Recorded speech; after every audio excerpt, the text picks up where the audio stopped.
What's up, guys? It's Jason here again for the love of tractors. Just checking out another four-wheel drive in my collection, another precision engineering four-wheel drive in my collection. This is the John Deere 7520. Let's talk tractors, y'all.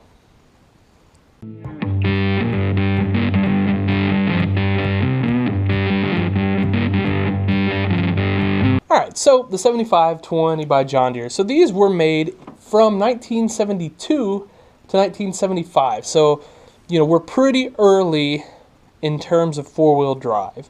Now, obviously, there were, the 8020, the Wagner, other companies, of course, had four-wheel drives before this. I'm not, certainly not saying this is like the first four-wheel drive. It's not. But this is when John Deere was really kind of just getting the ball rolling on four-wheel drives. So much so that you were starting to see some of these out east of the Mississippi, where I live in Illinois, and even farther east than that, where before that a lot of the big four-wheel drive tractors were all out west. So this, and then really when that 30 series four-wheel drive came along, that's when John Deere really kind of got the ball rolling. So as always, we've got a prime example here from Precision Engineering. I mean, I kind of feel like they can do no wrong.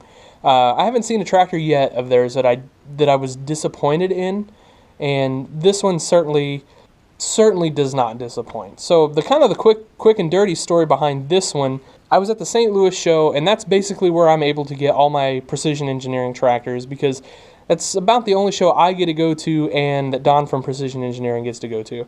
So I walk in his door, and I just heard him tell a guy that he was sold out, which happens pretty often at St. Louis. So I was pretty disappointed. And so that guy left, and he says to me, "No, I'm not completely sold out." And so anyway, it turns out he was doing 25 of these tractors for his kind of longtime customers.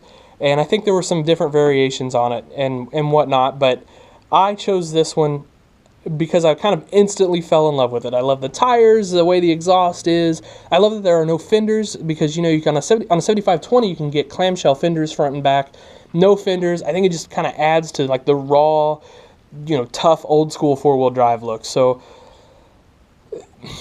when he said he had one for me, it was going home with me at that point. There was no turning it back. So these 7520 four-wheel drives, they weren't big powerhouses necessarily, although when you consider 1972, that they were a pretty big tractor for their time. They made about 160 horsepower at the drawbar and had an 18.434 tire from the factory, so to help you put that down. Original price on these in 1975 was the best I could find, was $26,400. So, that's pricey for a tractor back then, but a well-restored one of these today are going to bring much more than that. So don't you wish you could go back and buy a bunch of these? I certainly do. So I'm going to set the camera down here, and we'll kind of get in a little closer. So, this is a, again, kind of what Precision Engineering does is they take other people's castings, like so in this case an Ertl, and they make them awesome. Is just the best way to put it. So we've got some lights up front, kind of fairly standard stuff. Filler cap up here. Really nice exhaust. I've always been a fan of the exhausts that kind of are all tied together on four-wheel drives. I don't know why, but I am. Engine detail is what you would expect from a kind of a Ertl casting, if you will. Really nice tires on here. I really like these tires. They just fit the tractor great. I mean, it's kind of the perfect size in my opinion. So let's move around back here and see what other detail we can kind of find. I'll kind of do that number. So you've got, flasher lights, work lights, more flasher lights. You got your AC on top, and your hydraulic hose detail. And I just love the way he does the hydraulic detail. And then he also ran these these braces back here, which you'd find on the real one. And then it's kind of got his, so let's call it the standard Precision Engineering four-wheel drive rear end, if you will, with the 3-point hitch, PTO, nice drawbar, and your hydraulics. Pretty simple, pretty awesome looking though. Moving around to the side, of course, get a fuel filler cap, and just kind of more of your sort of standard detail, if you will. And then it wouldn't be a review of a precision engineering tractor if we didn't look inside at the wonderful detail in the cab. And as always, we get all the controls, hydraulic outlets, the correct decals, you know, throttle, PTO, all that. Nice steering wheel, decent seats. Just the really good stuff there. Just kind of topping off a really nice tractor. So in one of the other videos, I had someone ask me what these tractors cost. So that's the tricky part about precision engineering. Obviously, you're paying for a pretty nice level of detail. So you're going to pay fairly handsomely for it. And here's the thing, like if I did this tractor up like this, it wouldn't be this nice. It wouldn't be this clean. I mean, there's no glue dabs. There's no, the handrail's perfectly straight. The drill holes are perfect. There's nothing sloppy about it. I mean, even like there's no play in the articulating joint. I mean, if you've ever had a real John Deere 7520, there's just a gob of play there in that articulating joint.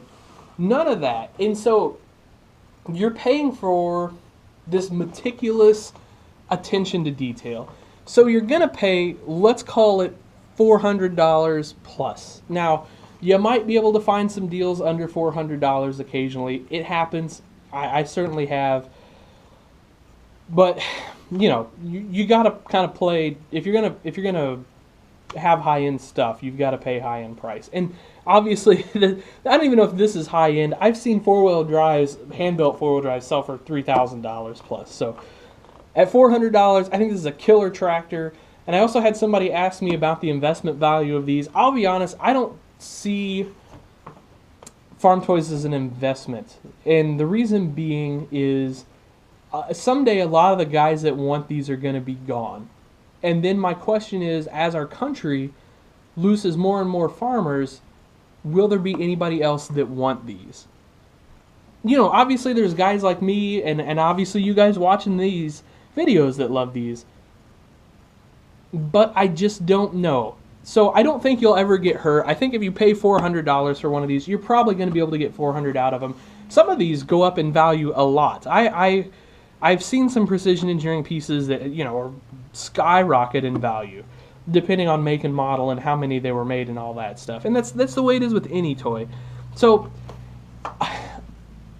personally, I don't look at this as an investment. I look at it as something I just like. It's going to sit on my shelf forever. You know, someday my family, when I'm gone, is going to have to sell it at an estate auction or something. That's just all there is to it. So I don't have any advice on that. And I think we'll do a video on that some other day. Or maybe we'll talk about farm toy values and things of that nature. So anyway, as always, I really appreciate you guys watching my videos. Please like, share, comment. Tell me what you think of this 7520. What is your favorite real four-wheel drive and toy four-wheel drive? I always like hearing that stuff from people because that's the cool thing about what we do is there are as many options as there are people. Well, okay, maybe that's not true, but there's just tons of options and there's something for everyone. And I just love talking toys with you guys. So thank you guys again for watching it. If you're watching this during the holidays, please have a happy and safe holiday. Anyway, as always, thanks for watching, guys. I appreciate it. Have a good day.